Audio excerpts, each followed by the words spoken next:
ছেলের কাছে তার স্ত্রীর একটাই অপরাধ চোখে পড়ে, তা হচ্ছে পর পুরুষের সাথে কথা বলে কিনা।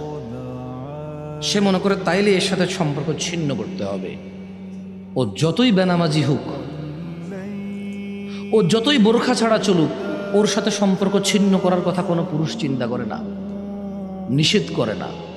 যখন দেখবে কোনো পুরুষের সাথে মোবাইলে একান্ত গোপনে, ফেসবুকে, ইমুতে, হোয়াটসঅ্যাপে, ভিডিও অডিও কলে কথা বলে, তখন ধীরে ধীরে না করে তিক্ততায় পরিণত হয়ে তালাক, ডিভোর্স পর্যন্ত যায় পৌঁছায়।